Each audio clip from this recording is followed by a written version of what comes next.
Isaiah chapter 58 and verse 1. Cry aloud, spare not, lift up thy voice like a trumpet, and show my people their transgressions, and the house of Jacob their sins.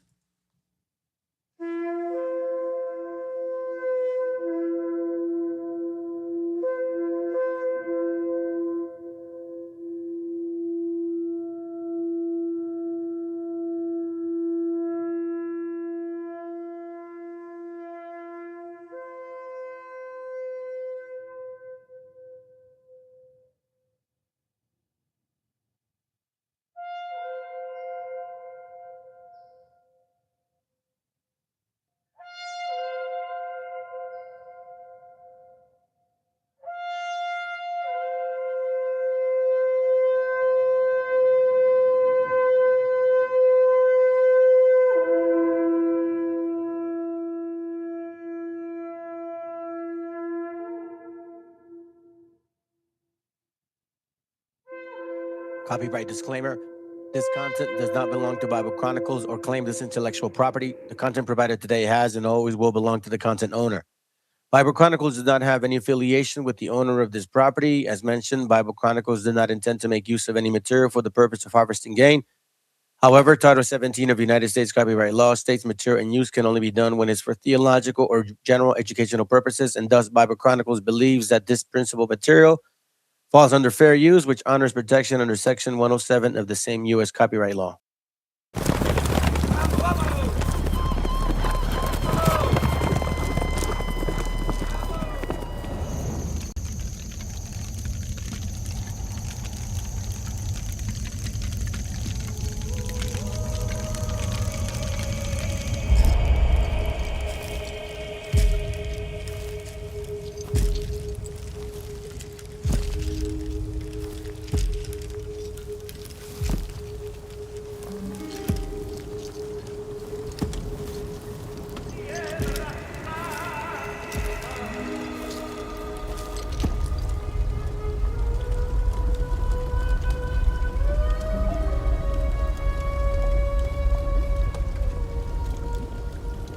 Si preguntan quién soy, qué llevo a dónde voy, de Tierra Santa.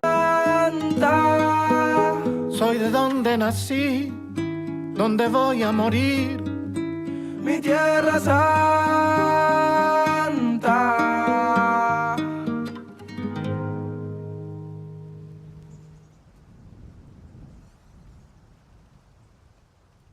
Hey. Yo soy la tierra, la sangre, los sueños, las ganas, el hambre, la luz en los ojos de mi santa madre. Hecho de barro, de rama, de viento, de huelche de carne, el sol cae en mi brazo por la tarde. Si preguntan quién soy mi tierra, curtida de gobierno, de estafa, de guerra. Soy el hornero mostrando la sala, la vida, la muerte, la pluma y la bala. La soledad del rico, el sueño del pobre. La verdad es que el gobierno no se esconde. Las huellas perdidas, el cuándo y el dónde. Ninguna dictadura va a poder borrar mi nombre. Porque al futuro vengo de Tierra Santa. Latinoamericano llora, canta. Tengo la sonrisa celeste y blanca. Si subo la mirada, la luna se levanta. Yo voy al futuro, vengo de Tierra Santa. Latinoamericano llora, canta. Tengo una sonrisa celeste y blanca. Si subo la mirada, la luna se levanta. Mi cicatriz, mi historia, mi fama, mi gloria. Mi pena por panas desaparecido, memoria. Va por los guachos, carnales, puñetas, gurises, chapales. Al mundo le tiembla el piso por la euforia. Busco la paz en Bolivia, las calles de Chile. Me busco en invierno el aguardiente de Colombia. Vengo del barrio del tango y llego al meridiano para borrar con la mano la línea divisoria. Si preguntan quién soy, qué llevo a dónde voy, soy de Tierra Santa. Soy de donde nací, donde voy a morir, mi Tierra Santa. Si preguntan quién soy, qué llevo a dónde voy, soy de Tierra Santa. Soy de donde nací, donde voy a morir, mi Tierra Santa.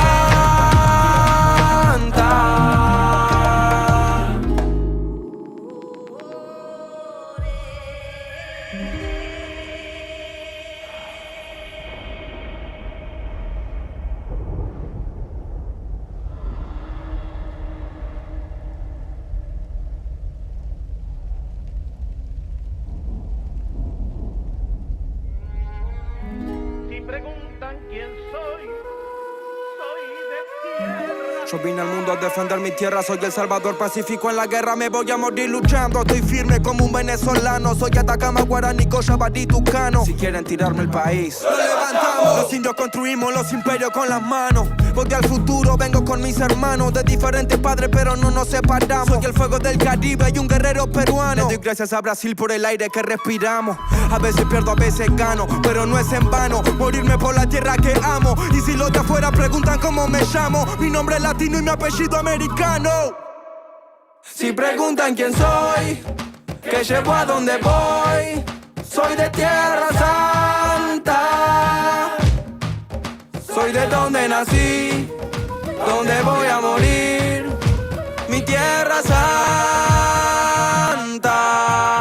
Si preguntan quién soy, qué llevo, a dónde voy, soy de Tierra Santa.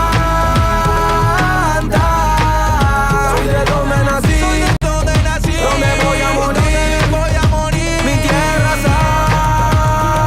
Santa.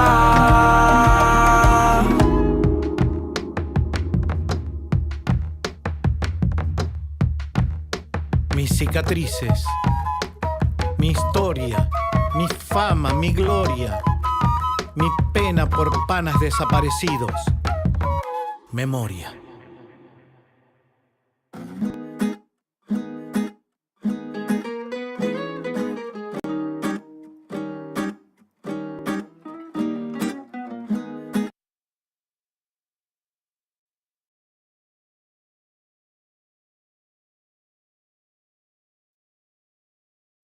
El autor viene a decirnos con mucha firmeza y gran convencimiento lo mismo que nos decía en el siglo XVIII el barón de Holbach, ¿no? Un filósofo francés de origen alemán.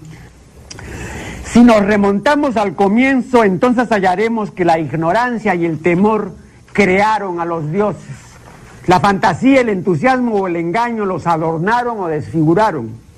La debilidad les rinde culto, la credulidad los conserva, la costumbre los respeta y la tiranía los apoya para que la ceguera de los hombres sirva a sus propios intereses.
All right, here we go.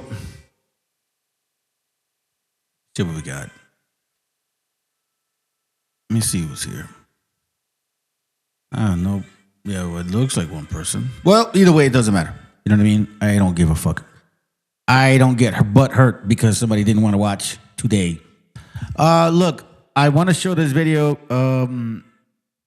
I think it's important, bro. Let me say this to you guys. I was the only one, the first one back in 2022 that showed that our migration came from east to west. Now, a lot of people would never accept that because you guys consider that the whole Bering Strait migration from Siberians, right? But yet, it's so obvious that they ignore the prophecies and then also the material that I bring out. So I want to remind you that If there's anybody out here that says we came from the east or the west and yada, yada, yada, you learned it here first. No one went against the grain. I brought this out when all you heard was BHI saying that supposedly Hispanics, so-called, went around Africa. That's all you guys ever heard. Nobody pushed that ever until I came into the picture and showed you guys. If there's anybody out there claiming that I didn't bring some shit out, well, you know, I beg to differ. So once again, let me see the topic once more so we can all be on the same page. You heard it here first. We came from the east. No one else was bringing this out. I was the first one. You understand that?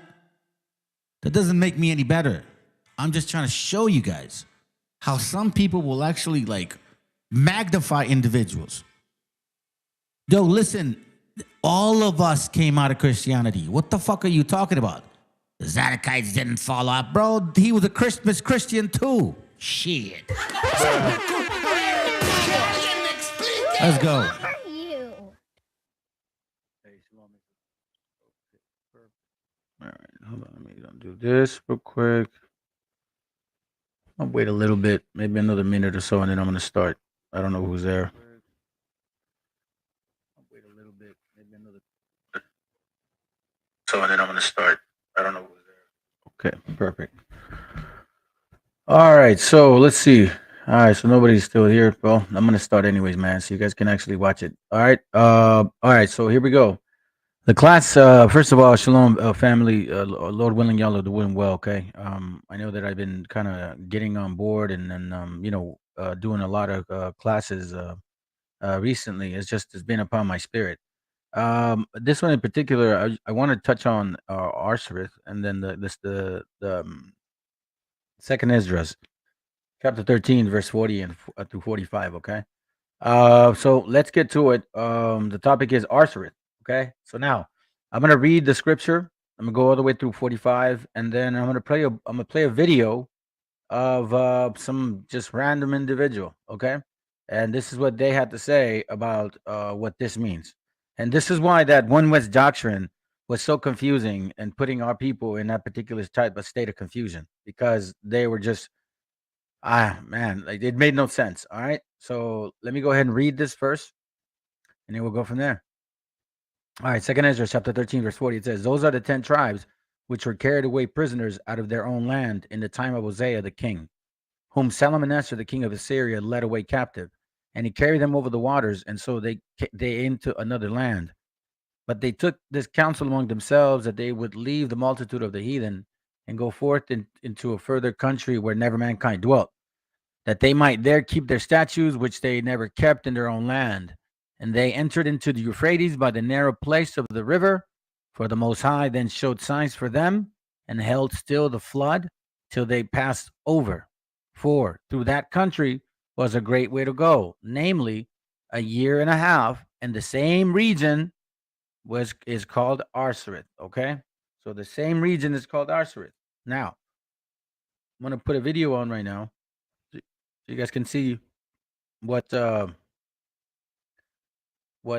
of I don't know what you call them, I guess non-believers maybe. Okay, watch this.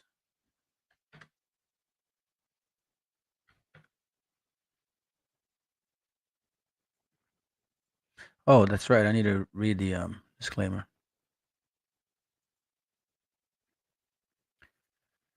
All right, here's the disclaimer. Oh, hold on, let me pause it. Here's the disclaimer, okay? It's in Spanish.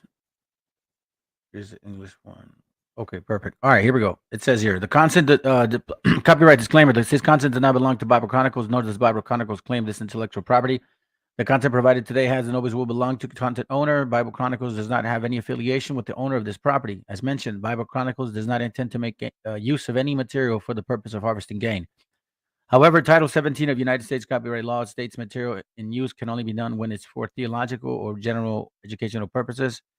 And thus, Bible Chronicles believes that this principle of material falls under fair use, which honors protection under Section 107 of the same U.S. copyright law. Okay. All right. So then now I read that.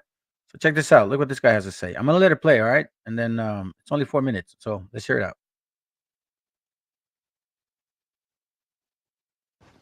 Shalom, coming back with another video. I just want to touch on these subjects that the Israelites like to go over to try to prove Native Americans and Hispanics our people. I'm going to the scriptures where they go to. 2nd Israel 13 and 40. Those are the 10 tribes which were carried away prisoner out of their own land in the time of Hosea the king, who Salmonelsa, the king of Assyria, led away captive. And he carried them over the waters, and so they came into a lot of land. So they try to prove this and make it seem like they came to America, which they didn't. They still in Africa. These people don't read, man. I mean, it's just simple and plain, man. If people don't get this stuff, man, the Most High just ain't showing you. But they took this counsel among themselves that they would lead the multitude of the heathen and go forth into a far country where never mankind dwelt, which is still in Africa. Y'all know how big it is in Africa. It's a lot of places that ain't nobody been to in Africa yet, man. There's a lot of places still over there ain't never mankind dwelt over there. That's how big the land is. That they may keep their statues, but they never kept in their own land.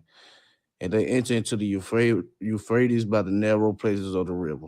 For the Most High then showed signs for them, and hell stood the flood till they were passed over. And this part right here is finna kill them. Watch this. For through that country, there was a great way to go, namely of a year and a half. And the same region is called Azareth. Then dwelt they there until the latter times. Until the latter times now. Peep that until the latter times. The Most High hell stood the flood for them until the latter times. And now when they shall begin to come, that the highest, it's talking about the Most High, that the highest shall stay springs of the stream again. That means he gonna hell flood, he gonna hold the water again like he did. And we'll see what spring is. We don't want to miss nothing. I mean, it's just so easy, man. And the Most High just gotta show you. Mean leap, fly back, or move. Springs mean move. He gonna move the water again. That's what it means. A small, narrow river. He gonna move the small, narrow river again that they may go through. So by the Israelites' logic, that means the Native Americans and the Hispanics got to get back on the boat and go back to Africa. By their logic, if Native Americans and Hispanic Israelites, that means they got to get back on the boat and go back. Because verse 47 say the highest is talking about the Most High shall stay the springs. That mean hold back. The springs mean hold back, or the stream mean water, a narrow river. Again, that mean he gonna do it again. That they may go through. Therefore, size thou the multitude with peace. So I don't know what they get out of this. What do it say that they came to America? Verse 47 says the highest shall stay the springs of the stream again. That means he gonna hold for the water again. That they may go through. That they gonna go through. That's in Africa. Man, I don't know how these people miss over this, man. What verse in this said came to the to America? Verse 47, it debunked all that, man. Verse 47, they go through 40 through 45 or something like that, or 46, but they don't want y'all to read. They don't want y'all to read verse 47. When they say the highest shall stay springs of the stream again, they don't want y'all to read that. That means he gonna do it again. So that means if Native American Israelite, Hispanic Israelite, them goddamn mixed Spaniards, Israelites, that means they gotta get back on the boat and go all the way back to Africa. Because the Most High say he gonna bring them through there again. Shalom, I'm out, man. I just wanted to put that out there. That people they just jump right over 47. Like the Most High said he ain't gonna bring them through the water again. That same water they the northern tribe ran through the first time, he gonna bring them back again the second time. You're just saying the same thing, man. Shalom. Okay, so you guys heard him. Oh shoot, my bad. You guys heard him, okay? And because of One West, that's pretty much where we stand, right? Just based on that, maybe he makes sense, maybe not, right? I don't know how some people feel about it, but let's start it. Deuteronomy chapter 29, verse 29, and it reads: "The secret things belong unto the Lord our God." It said, "Our God." But those things which are revealed belong unto us and to our children forever, that we as a people may do all the words of this law. So regarding the secrets and doing all the words of the law is also teaching the history of who we are, where we came from, how we migrated, all of that. Okay? Psalms 25. Psalms 25, chapter 14, it reads, "The secret of the Lord is with them that fear him, and he will show them his covenant." So, what's one of them? What's one of the covenants? Deuteronomy 4:13. Watch what it reads. It says, "And he declared unto you his covenant, which he commanded you to perform, even the 10 commandments, and he wrote them upon 2 tables of stones," meaning there was more than 10 commandments, right? It wasn't just 10. Those were the main, like the predominant ones, in a sense, for lack of better words. So it says, "And he declared unto you his covenant, which he commanded you to perform." Right. So what is requiring of us to perform the covenant? Obviously, applying the laws, statutes, and commandments, but we're also supposed to teach our children these things, right? So what do we teach them? Job 8:8, and it reads, "For inquire, I pray thee, of the former age." So we're supposed to teach our children the laws, but we're also supposed to teach them about the Bible and the history of it and our forefathers and what they achieved, their failures and their achievements, and prepare thyself to search of their fathers. Okay. So, and then that's actually told several times throughout the scriptures. Deuteronomy 32:17. Watch what it reads. They sacrifice unto I'm sorry, 32:7. It reads, "Remember the days of old. Consider the years of my many generations." Remember that, okay? "Ask thy fathers, and he will show thee, thy elders, and they will tell thee." Well, if we keep doing that, that means we were already keeping the laws. So as of right now, we need to go back into our forefathers and find out more about them. What exactly is this mean, right? Especially this topic of like just the second Esdras, right? So now let's go to Amos. I'm going quick because I want to make sure I do this class quick, okay? Because I was earlier online. Amos 7:11, and it reads, "For thus Amos saith, Jeroboam shall die by the sword." Wait, is this what I'm looking for? Oh yeah. "For thus Amos saith, Jeroboam shall die by the sword, and Israel shall surely be led away captive out of their own land." Okay, so now we see in Amos that prophesying in regards to, or that we were going to be taken out of our own land, meaning the 12 tribes, right? So now here's where we start seeing what happened. So let me kind of run it by real quick, so at least we can get to the point of Arsareth, because this topic is pretty standard and pretty simple. Okay, I'm going to show you guys some maps, and then you guys pretty much discern it and study it yourselves as well. Here's where it starts. 2 Kings chapter 17, verse 5.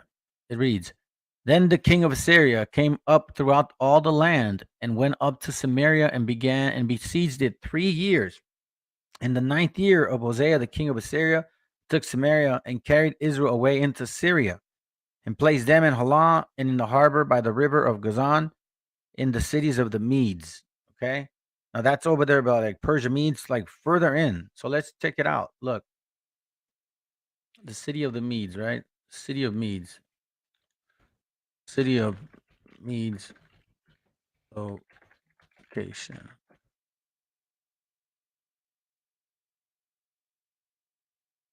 City of Medes. Let's see. Where's the city of Medes? Empire. Oh, yellow. All of this, I'm sorry, I didn't even see it. So all of this is yellow, the Medes. Okay. Then the king of Assyria came up throughout all the land and went up into Samaria and besieged it 3 years.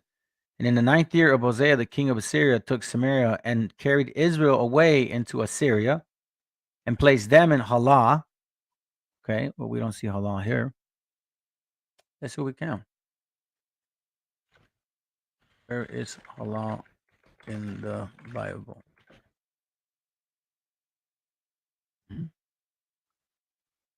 So we see that.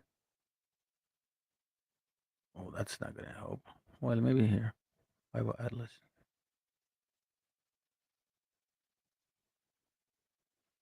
Halah.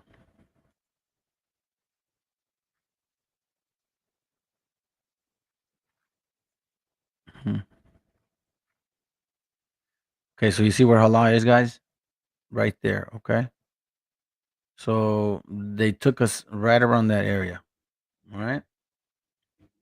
All right. So let me put this down real quick. We may need it later. Okay, so let me read it again. In the 9th year of Hosea, the king of Assyria took Samaria and carried Israel into Assyria, placed them in Halah and in the harbor. Okay, we saw that, right? Watch this. It says Halah in the harbor, right? See? Halah in the harbor, map area. Okay, harbor river. So around this area here. Okay.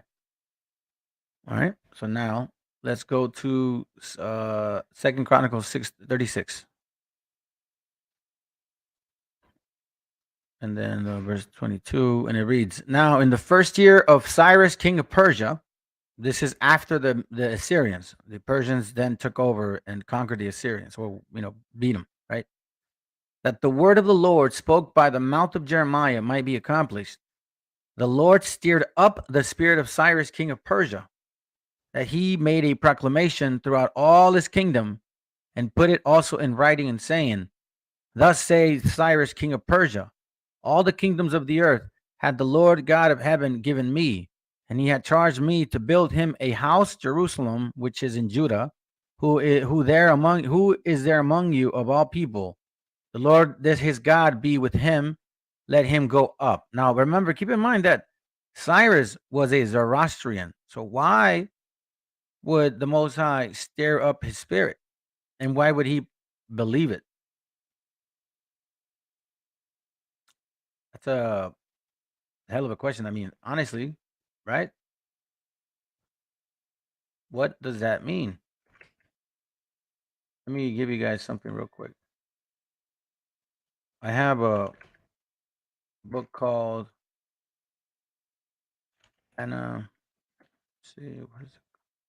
Eclipses, Volume 1. Okay. And I'm going to show y'all something. You guys can actually read it. This book here. If you look at versions, watch. Hopefully it doesn't log me out because it's going to ask me to log on. And honestly, I don't want to have to log on.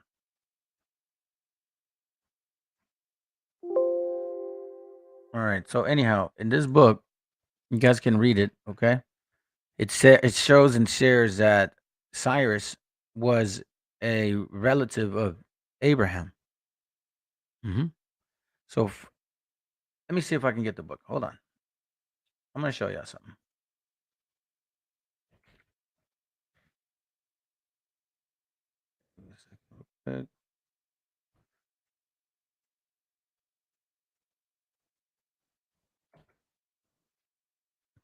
Real quick here. A second, guys. Give me a second. I'm going to .org. Maybe I could get it here. Okay, here we go. Yep, there it goes right here. Okay, so let me go and do this one. All right, watch this. Versions. It's going to say it a lot. Now, I'm not trying to segue from the topic. I just want to make sure that you guys understand that there was a lot going on in that time, and a lot of the I guess you could say a lot of the migrations, tribes, they were pretty much, somewhat relatives. Now you also had obviously Ishmael and Elam in that area, but watch this. Virgin villagers are described. Let me see here. Let's see right here. No, this isn't it. Let's see. Here, I'll do this. Let me do it this way. Hey, bro. See, all of this mattered, guys. That's what I'm showing y'all. All of this mattered. Obviously, the Most High. There's a reason nobody was able to ever answer me. Why did God go give Cyrus, put it in his spirit? Like, why? If he wasn't an Israelite, okay? But no one was able to answer me that question. So obviously, I had to, answer my questions, because there was really nobody available to answer them, and even if there was, they weren't able to. And this is what I found.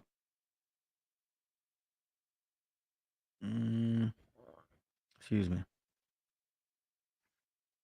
Let's see. I think this one.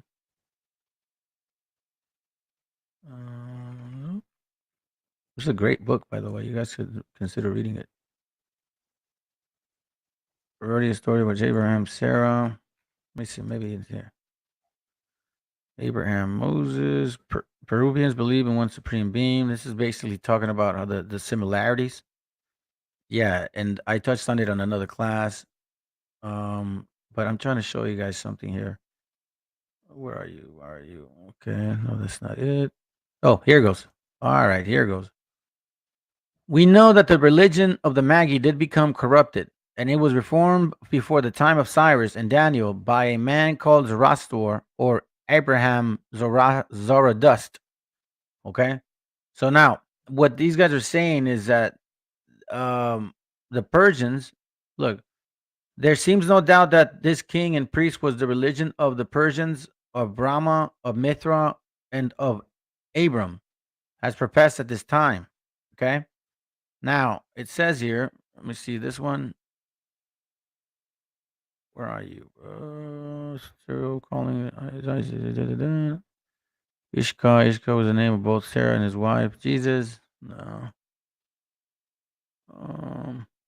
Anyways, look, guys, honestly, if you guys can really look through this book, and it's going to show you, it's going to say that these guys, the Persians, they know that they come from Abraham.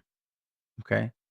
So I'm trying to look for the page, and it's going to be a while because honestly, it's a lot of pages, and I wasn't thinking of showing this. Let's see, maybe here. Okay, maybe not here. Let's try this one. This the last one. If not, I'm gonna move on. The whole of the Jews were circumcised because they were said to have been a priestly nation, and if the history of Abraham can be believed, the Jews, probably so called, were all descendants of the Chaldean Brahmin, and of 318 persons said to be bred in his own house. That's weird. And who probably constituted the whole tribe or high caste tribe who had come with him from India. I mean, look through the book, guys, honestly, and you're gonna find out that the Persians know that they come from them. Okay, so now we've got at least one answer in regards to why in the world did God choose Cyrus to free the Israelites. Okay, well, it was all prophetic, obviously. So now let's go to verse 23. I think I read it. I'll read it again. Does say, yeah, I did. No, let me read it. Thus say Cyrus, king of Persia, all the kingdoms of the earth had the Lord God of heaven given me. You see that? And he had charged me to build him an house in Jerusalem, which is in Judah. Who is there among you of all his people? The Lord his God be with him, and let him go up. Now, when would the Most High allow some heathen to do that? Well, we now know that they were relatives of Abraham. Okay? So now, since we are now so-called free to go, okay? Let me go to First Ezra just to show you and confirm. It says here, now is the first year of Cyrus, king of Persia, that the word of the Lord by the mouth of Jeremiah might be fulfilled. The Lord stirred up the spirit of Cyrus, king of Persia, that he made a proclamation throughout all his kingdom and put it also in writing, saying, thus said Cyrus, king of Persia, the Lord God of heaven had given me all the kingdoms of the earth, and he had charged me to build him a house at Jerusalem, which is in Judah. Okay? So now it says, who is there among you of all his people? His God be with him, and let him go up to Jerusalem, which is in Judah, and build house of the Lord. Go out to the Lord of Israel. He is the God. Wow. Which is in Jerusalem. Remember, this guy was a Zoroastrian, right? And whosoever remaineth in any place where he sojourned, let the men of his place help him with silver and with gold and with goods and with beasts, besides the free will offerings for the house of the God that is in Jerusalem. Okay? So now we see that Cyrus allowed them to go. Something moved Cyrus' spirit, but it seems like Cyrus was related to Abraham. Okay? So now let's go to 2nd Esdras, chapter 13. Okay, verse 40. And it reads, those are the 10 tribes who were carried away prisoners out of their own land in the time of Hosea the king, whom Salmanassar, king of Assyria, led away captive, and he carried them over the waters, and so they came into another land. Okay, so now let me show you a map real quick. Show you the map. Where is it? The world. I think it's this one.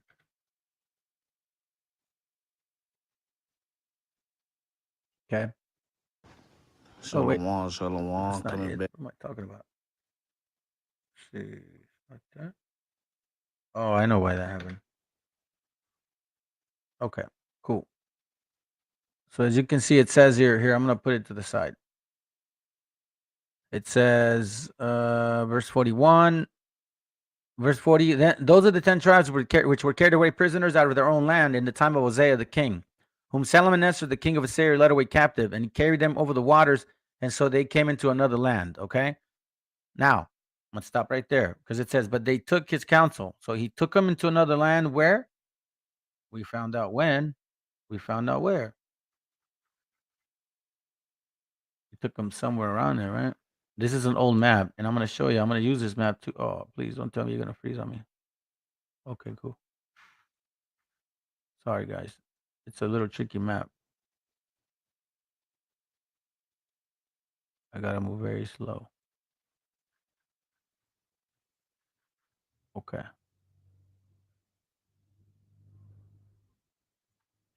So he took them there. Okay. Right there. And he carried them over the waters, meaning this here. Okay. And so they came into another land. Okay. Excuse me, guys. Sorry.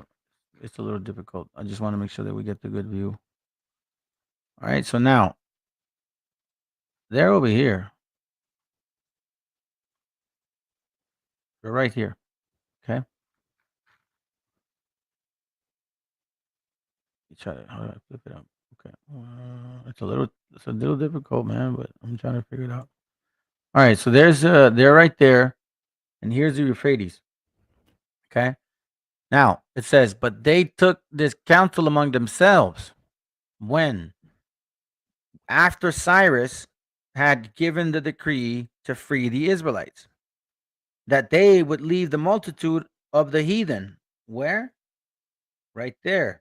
The multitude here, wherever they were. Because, I mean, keep in mind, he might have taken them here, but that doesn't mean he kept them there. They're slaves. He could take them anywhere else. Plus, if you guys remember, you have this area in a map which had Joktan right here. That was called Joktan. If you guys don't remember, there's a map that I have. And for the sake of time, I don't want to look for it because I have this in my mind here to make sure that we get through it. Okay? But it basically says that. Peleg and Joktan, all of that. Okay? But they took his counsel among themselves after Cyrus had freed them, all right?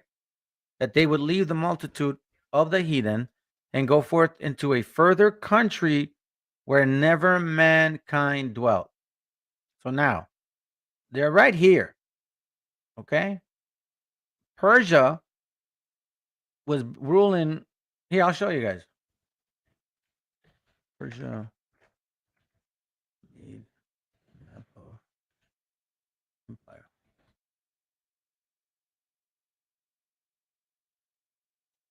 Look, Persia literally covered all of this. Okay. And the 12 tribes are, well, the 10 tribes are right there. You see what I'm saying? They were right here. All right. So let's go back now. It says, but they took his counsel among themselves that they would leave the multitude. Which multitude? This multitude, wherever it would have been here. Remember, it's all under Cyrus's territory. Okay. Now the Assyrians, I'll show you the Assyrian. Well, I think at time it won't, but the Assyrians were less. Okay, you guys can look it up. The Assyrians were conquered up until this point. So when Cyrus took over, he said, "Hey, where you guys are at, you guys can stay there. You guys can go wherever you want." So obviously, they're saying, "Well, you know what? They took their counsel among themselves. That doesn't overnight. That took years. It had to take years because the Bible is like that. You know, one verse can go to another verse, and all of a sudden, it's like a couple, like 100 years maybe at times, or maybe more. So, you know, you got to be mindful that what were they sojourning? They took but they took this counsel among themselves. That means they had time to think about what they wanted to do. So, if they were already free, they obviously weren't just staying here. They were maybe migrating somewhere around in this area of the Persian power, because this is where it gets really sick and sickening and ignorant, is when they say, the one where says, "Oh yeah, they took the Euphrates and went through Africa all the way around, like all the way this way." You're telling me that they would? Why would you do that? Why would you go all the way around? Euphrates River goes this way, and then you're gonna go around that way on boats? Come on, man. It makes no sense. But what does make sense is this right here. Hold on. Let me get a different map because this is really. Hold on, guys. Let me see. Where you at? Let me try this map. Maybe this map will work a little bit. And check out the website. Oh no, that's not the map. I'm gonna show you that one in a little bit. Let's see this one.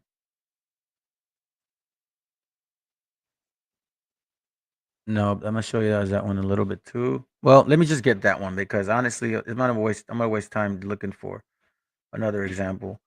I'll do my best to control it. Okay. So anyhow, it just doesn't make sense, and I don't see how there could be massive amount of boats that would be able to just do that. Okay. So why would we go that route? It makes no sense. All right. Now let's continue. It says here, that okay, so it says, and go forth into a further country where never mankind dwelt. Another thing, mankind was already dwelling in Africa. And this kid that was saying, "Oh, well, you know, Africa's so big that no, come on, man." Well, there's maps that show, and look, remember the Egyptians, the Canaanites, the Cushites. What do you think they were? So, plus, on top of the fact that, if they're free to go in the Persian Empire, why would they go to another empire so then they can be enslaved? No, that would make no sense. So the only way this would make more sense would be a further country where never mankind dwelt. Well, at that time, there wasn't really not many people traveling through these areas. I mean, there were some kingdoms, but not many. And then from proof of the fact that we see a lot of relative, like similar customs, similar names in Mexico and South America, where the people in India, like the Raramuri. Oh, here, I'll show you guys in case you guys haven't seen it. This is a trip. Now, I'm not saying, all I'm saying is we traveled through there. So it makes sense that we would have gone that way. Watch this. Raramuri of Chiu Chiu sorry, Chihuahua. I think that's how you spell it. Oh, my bad. I was off. All right. So look, watch this. These are images, right? You can see this here. Look at this. I don't know what was that. Right here. Okay, I get. Oh, here it goes. See, this is the Raramuri of Chihuahua. Well, watch this. The Ramuri of Chihuahua. Look at that. Boom. The Raramuri of Chihuahua, the Ramuri of Chihuahua. Now, again, what this means is that we had to have traveled to those areas. Plus, remember, it says Joktan in the other map. Let me see if I can get it. Hold up.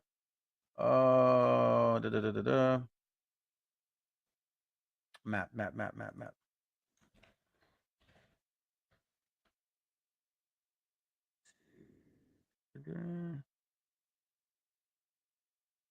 Joktan, here it goes. Okay, this is more of a newer map. And you see it says here Joktan, Jokton, like Yucatan, Arfashad, Persia, Elam. You see? This was their kingdom. All of this was their kingdom. Okay? So the 10 tribes would have more likely gone this way for security purposes because of the Persian Empire who understood that they were free. Okay? So obviously, as we were walking through, a good chance that we would have picked up some customs. Then it says here that they may that let's see, but they took this counsel among themselves that they would leave the multitude of the heathen and go forth into a further country where never mankind dwelt, that they might there keep their statues which they never kept in their own land. Okay, meaning in Jerusalem, because we're falling off. And they entered into the Euphrates by the narrow place, right? This place here. Narrow place of the river. For the Most High then showed them signs and still healed the waters. All right, so now this is where it gets tricky. Okay, so they go here. Oops. All right, here goes. I'm getting a little better. So they go here. So they pass the Euphrates River, and then God shows them signs, and they say to a further country where never mankind dwelt. So watch this, guys. If you go further into this map, you pass India, you pass China, and then you deal with like an area called Tartary. These guys came later, by the way. But then you see this Arsareth. Okay. Then you see Arsareth right here. All right. The same thing you see here. Now watch what this one says. Arsareth. 4 Esdras capítulo 13. Isio tribuil se fore Totarorum. Yeah, it's Italian. Tartoro, Scaith. It's just mentioning like places, people that the Scythians right here, Tartary or Tartar, the Syria, the area, look Tartary, right? Remember, this is a later book, later map, not that in the times of, because we left. First of all, Assyria conquered us in about 700 BC. We left then about 535, 538 BC, give or take. So this is way later. And but here we understand that it's called Arsareth. Now I don't know what it would be called at that time, right? But that's the understanding of it. Now, when we look at this, this makes more sense because as we keep reading further, watch what happens. For the Most High then showed them signs for them and held still the flood till they were passed over. So are we talking about the Strait of the Anian or the Barren Strait? Now, we were told that, oh, yeah, it's because, the ice melted or the ice froze. But, when we left Exodus, he also opened the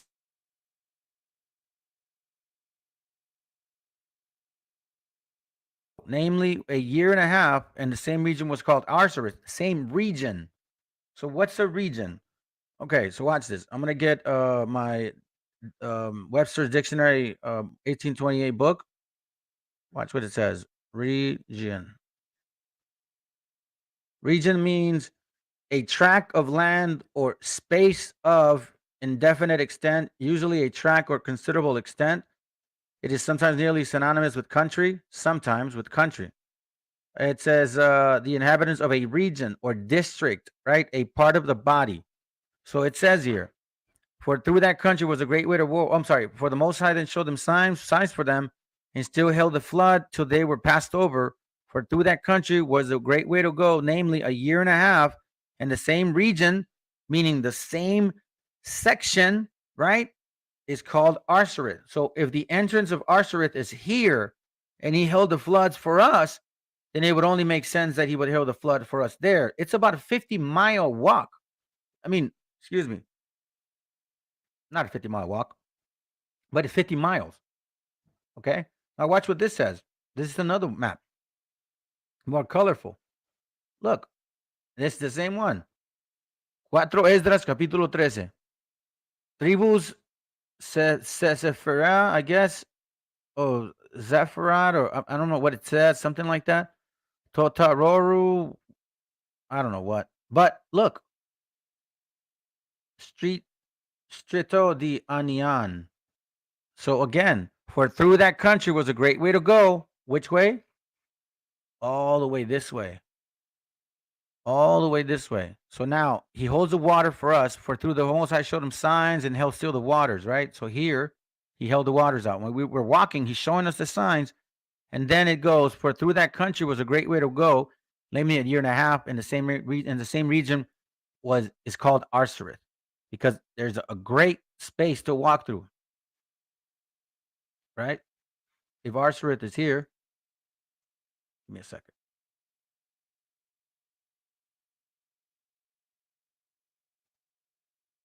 Arsareth is right here. Here's the entrance of Arsareth. So it would make sense, so close, why the Most High would hold still the waters, and why it was a great way to go, namely a year and a half, because you consider the length from here to here, and then all the travel to America, all the way down to where we started migrating, mostly here. Okay, and here's why. Verse 46. Then dwelt they there until the latter times, and now when they shall begin to come. Whoa, let me read it again. Then dwelt they there until the latter time, and now when they shall begin to come. Watch this. Okay. The highest shall stay the springs, meaning hold the waters of the stream again, that they may go through. Therefore sawest thou the multitude of peace. So the only way that this scripture makes sense for us is, first of all, you got to understand Arsareth is here. So we could not have gone first. And okay, so Arsareth is here. All right. He held the waters, and then he held the waters again. Now, are we going to go back into our land in this way? I can't call that right now. As far as I know, the Messiah is going to return. Right? That's something that I can dig into. But as far as my understanding from what we're sharing here right now, that we didn't take no boats around Africa. Okay? That's stupid, because that takes forever to go around. Plus, that region, right? This was conquered by other countries, other people. They would have enslaved our people. Our people aren't dumb. We would have at least made sure not to go that way. If anything, we go this way. Because why? Because no one ever dwelt in these lands. And if they did, very minimal. Plus, we would have protection all the way up to this point. And then we go up here. That is not that far. Now, the great way to go, that's pretty far. So when the Most High holds the waters, that rock right there, if you're going to walk from the top of America, from Alaska, all the way down to South America, that's about a year and a half. Okay? And then on 47, it says, the highest shall stay the springs of the stream again, that they may go through. And you know that it's not, this is not a stream, but it's a river. It's pretty big. It's part of a sea. Okay? So now, let me go to Deuteronomy chapter 33, verse 17. So we can get an idea as to if it's prophetic that we were going to come here in the first place. It is. Look, watch. It says, his glory is like the firstlings of his bullock. and his horns are like the horns of the unicorn. This is the tribe of Ephraim, okay? With them he shall push the people together to the end of the earth. And they are the 10,000 of Ephraim, and they are the thousands of Manasseh. And in Zebulun, he said, rejoice, Zebulun, in thy going out, and Issachar in thy tents. And it shall call the people unto the mountains. There they shall, okay, watch this. And Zebulun, he shall rejoice. Zebulun in thy going out, and Issachar in thy tent. Okay? And they shall call the people unto the mountain. Now, I was shown, I'll show you with you guys, that Zebulun was the Mayas, and Issachar the Aztecs. And the Issachar was when they sacrificed, they would blow the horn, and Zebulun would come and sacrifice with the Aztecs, or the Mayas with the Aztecs. That's how I was told. Okay, as of right now, all I'm showing you is that the 10 tribes, were going to be pushed to the end of the earth. Okay, now Deuteronomy 6 and 8. Watch what it reads. Deuteronomy 6 and 8, and it says, and thou shalt bind them for a sign upon thine hand. And no, that's not it. Revelation. What am I talking about? My God. Sorry, guys. Revelations 6:8. It says, and I looked, and behold, a pale horse, and his name that sat on him was Death, and hell followed with him. And power was given unto them over the 4 parts of the earth, the 4th part of the earth, to kill with a sword, and with hunger, and with death, and with the beast of the earth. Okay? Now, why am I bringing this up? Watch this. This is from a book called Geography Rectified. Give me a second. Watch what it reads right here.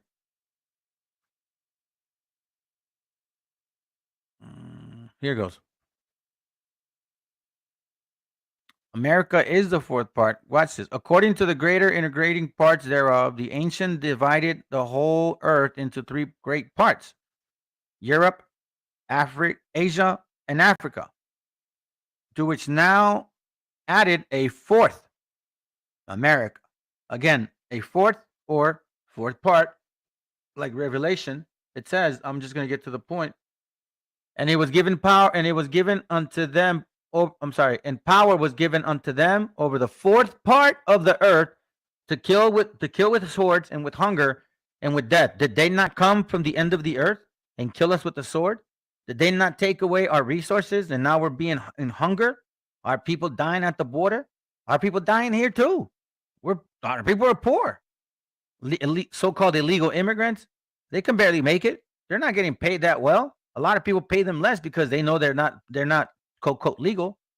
And with the beast of the earth, what is that?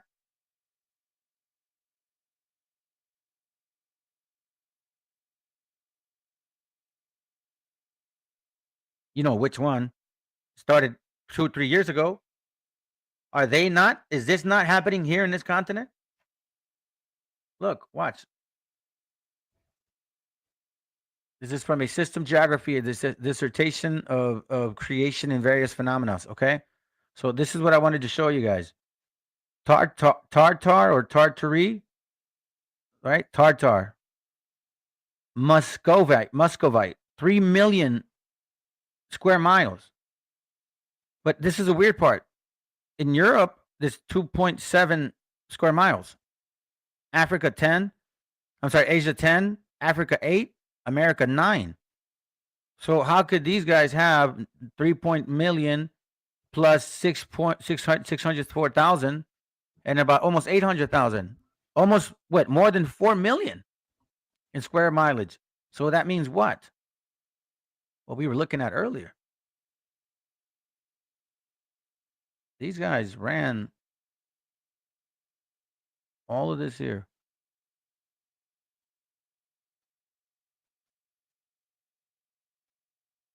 Tartary.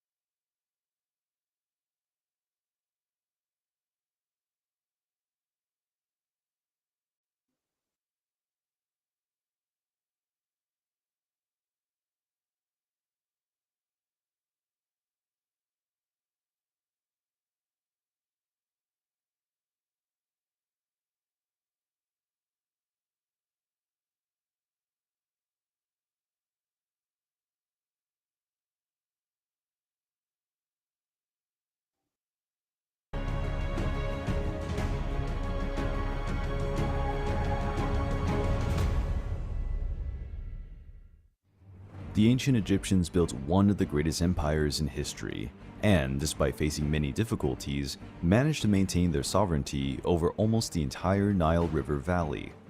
But Africa has always been a gigantic continent, inhabited by many different peoples.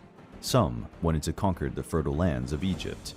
Kingdoms and tribes with origins in Libya, Syria, and Turkey were constantly fighting against Egypt. But there were people whose tenacity and courage frightened even the powerful Egyptians. The Nubians were an African people. Now, I want to point out this map, okay? Remember this map, what he's talking about. See, you see Egypt, you see Nubia, right? You see this river. Okay, let's continue. Who lived in the Nubia region in Thank you, brother. today's Sudan. The Nubian people have been living in that region for a long time. By 3100 BC, there would be Nubian villages along the River Nile. 3100 BC, okay? Let's go. During much of their history, the Nubians did not develop any writing. All right, and again, I'm not here to argue imagery, but you guys can tell for yourselves. You decide who those people are. All right, let's go. Because I don't think these guys are Egyptians. Not these guys right now. All right, let's go. Much of what we know about them is in the records left by the Egyptians. And this is, he said, about 300 BC, if I'm not mistaken, or a little bit way before that. Let's go.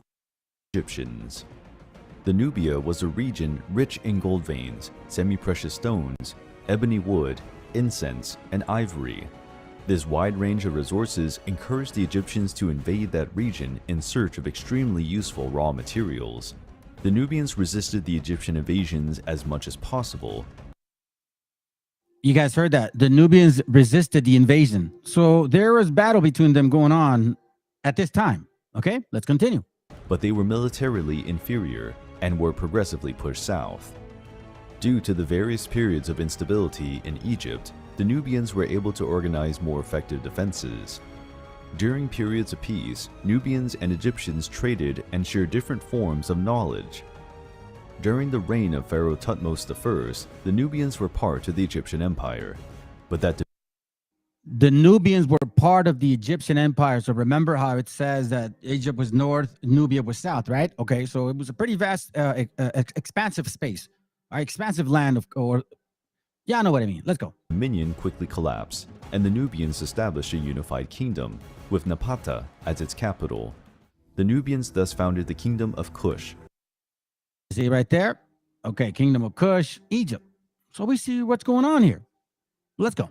Which would become a respected African power. The term Kushite Kingdom comes from the Egyptians, who called the Nubian Kush. The founder of this new kingdom was a tribal leader named Alara, who became king of all the Nubians. With the Kushite Kingdom established, the next step was to ensure its defense and economy. For this, Alara's successors reigned successfully, strengthening the kingdom and expanding their domains. The Kushites began to trade with Egypt through the Nile. They also established contact with the Arab kingdoms such as Nabatea and Sheba. The riches of the Kushites were extremely popular. Their leaders, priests, and even farm animals, like horses, were always embellished with pieces of gold and rubies. Over time, and due to the periods of instability in Egypt, the Kushites started to conquer Egyptian cities, including the city of Thebes. At the height of their power... Okay, so what I'm trying to show here is you can see the relationship between them two. Back and forth, Egypt and Nubia. From my understanding, and it's very clear, it's very unstable, correct? Very unstable. You know what I mean? Okay, just I want to make a point. Now, remember what he said, Nabatea and Sheba. Just don't forget that. I'll touch it later. But I want to show this too as well. Give me a second. Remember, I'm trying to establish something here.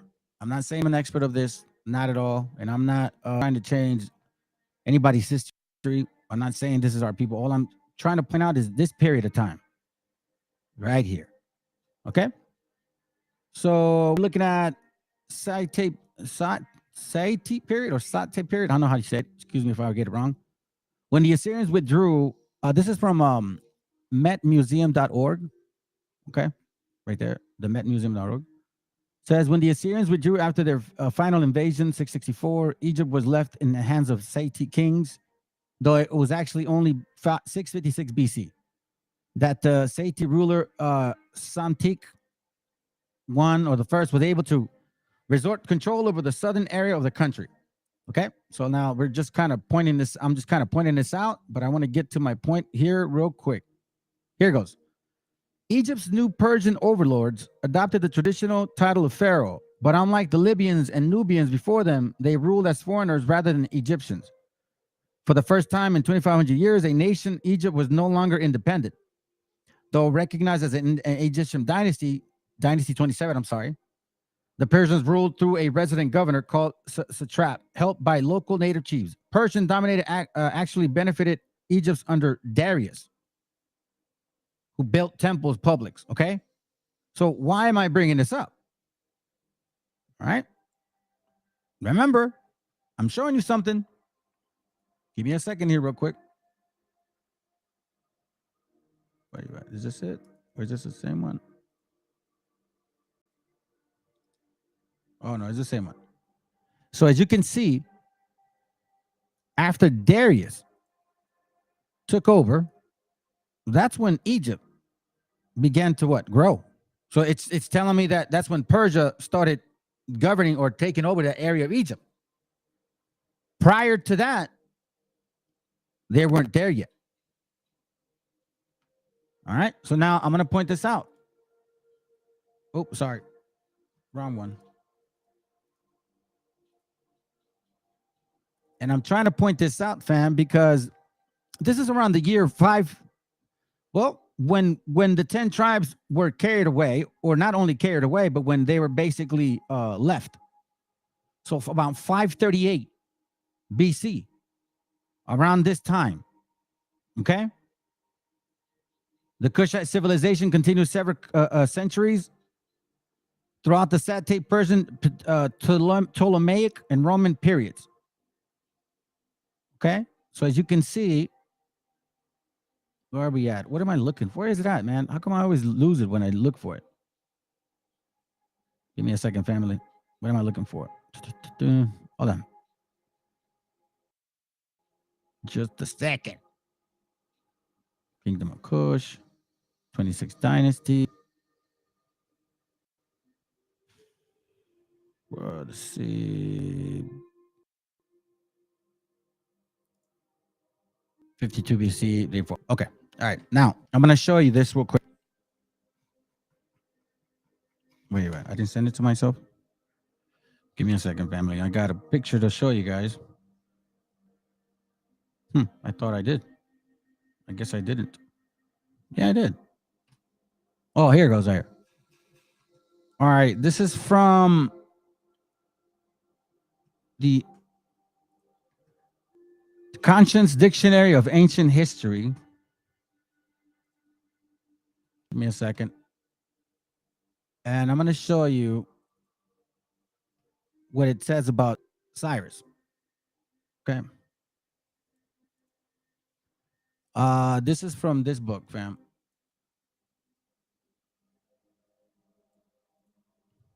Conscious Dictionary of Ancient History, all right? This is regarding the definition of Cyrus, or who he is. It says here, and I hope you guys can see it. Let me make that bigger.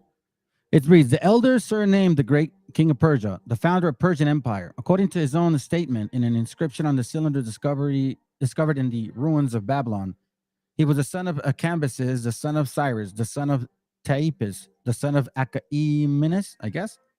Cyrus overthrew Astyages in 549 BC. Okay. United Media and Persia. Remember that. Transferring the capital from Ecbatana to Susa. Afraid of his growing power, Clovis of Lydia and Nabonidus of Babylon and Amasis of Egypt combined against him. Cyrus overthrew Croesus in 546 BC, making himself master of the coast of Asia Minor. Babylon fell to him in 539 BC without a blow. He was killed in 529 BC while fighting nomads.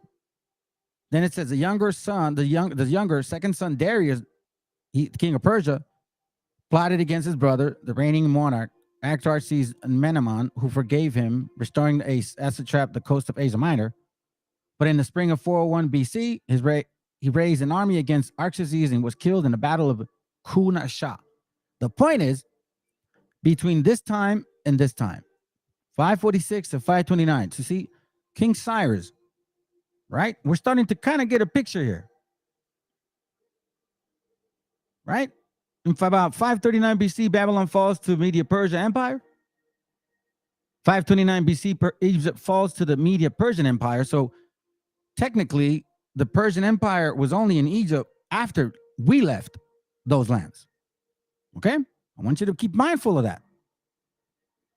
Now, this is important to understand, because in case you guys don't really know history or the way that, wars, are I guess, how people deal with each other with war. It's clear to me that if there's some kind of friction still going on, well, I'd be cautious, especially if I'm not from that region. So now, this region here, this map, all right? Let me see if I can magnify it. You don't need to magnify it. So this is Cyrus Empire, Persia Mede, okay? From all the way up here, India, all across. Now, if you read Josephus, is it Josephus? No. Yeah, I think so. I can't remember which one. But it talks about how much he conquered. Okay, but as you can see, he's still here. All right, keep that in mind. He's still there. I have the map. Why am I looking at it like that? Let's see. Hold on.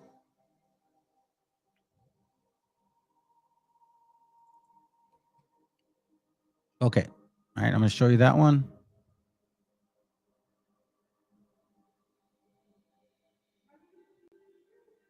And you guys see the other one. So you see the one before. That used to be when Cyrus was ruling. This is when Darius was ruling. Okay? So when Cyrus was ruling is when we became free. All right? Keep that in mind. Let me close this real quick. I want you guys to keep that in mind. Don't forget the points that I'm bringing. The nations that were ruling or the nations that were against each other at that time. Let me see if this is another picture. Okay, check this out. This was the kingdom of Persia and Persian Medes, the Persian Medes. King Cyrus. Remember, Egypt and the Nubians. At this time, they were still going back and forth with each other. If I'm not mistaken, Nubia was around 600. I think we read it 600 BC, somewhere around that time. Then we went into Egypt. Not that many years from the point that I'm trying to make, because you guys know where I'm going. But before we move forward, I just want to show you some verses, okay? Because I think you guys are starting to see the picture. Hopefully you're following me, because remember, we need to use maps, we need to use history, and especially the Bible, because without it, there's no truth. Anybody could lie to you and give you any kind of history. They tell you enough, you'll believe it. Damn it. Damn it. You guys are Aztecs. We are. But anyhow, Psalm 72:8 says, he shall have dominion also from sea to sea, and from the river unto the ends of the earth, that they that dwell in the wilderness shall bow before him, and his enemies shall lick the, what am I supposed to read? Where am I at?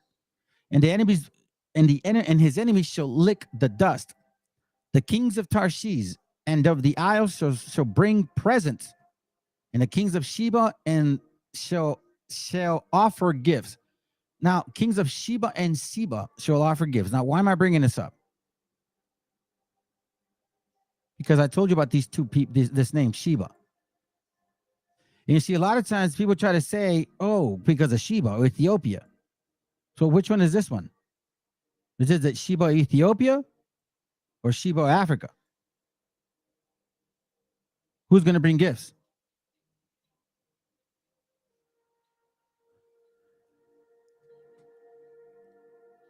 I'm reading this because check this out.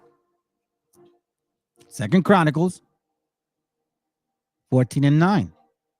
It says, and there came out against them Zerah the Ethiopian with a host of 1,000 and thousands and 300 chariots, and came unto MESHIACHA. Okay? This was around when? 900 BC, I believe. But again, why am I bringing this up? Watch this. Let's continue reading. Then Asa went out against him, and they set in the battle array in the valley of Zephathath at MESHIACHA. And Asaph cried unto the Lord his God and said, Lord, it is nothing with thee to help, whether with many or with them that have no power. Help us, O Lord our God, for we rest on thee. In thy name we go against this multitude, O Lord. Thou art our God. Let no man prevail against thee. Okay? You guys follow? Let's go to read 13. So Lord smote the Ethiopians before Asa and before Judah. And the Ethiopians fled. And Asa and the people that were there, that were with him, pursued them unto Gerar. And the Ethiopians were overthrown, and they that could not recover themselves, for they were destroyed before the Lord and before his host, and they carried away very much spoils. So we see here that at one point we were also against them too, and they came against us. We're starting to see some clarity here. So much of goodly neighbors, right? They don't seem friendly to me. Verse 14, and they smote all the cities about Gerar, for the fear of the Lord came upon them, and they spoiled all the cities, for there were exceeding much spoils in them. As you can see, they spoiled all the cattle and all that. But they were against us. And you'd have Egypt, Ethiopia, or Nubia, or Africa, however you want to, or Northeast Africa. But we see now that Persia wasn't necessarily friends with them. Now, this is from Geography Rectified, or a description of the world in all its kingdoms, provinces, and countries. As it's a very long name, fam. And I'm only going to bring this up for the purpose of again, I'm trying to establish something here. And it's basically order, right? We do things in decently and in order. It says here on page 5, according to the greater according to the greater integrating parts thereof, the ancients divided the whole earth into 3 great parts: Europe, Asia, and Africa. So now this brings me to the other point that I'm basically trying to make. Why do we have people that want to use the book of our Father only to for a narrative? You see, there's certain people that claim to believe in Jubilees, and they ignore what Jubilees actually says, that they were divided in 3s. Okay? But yet now they want to twist the scriptures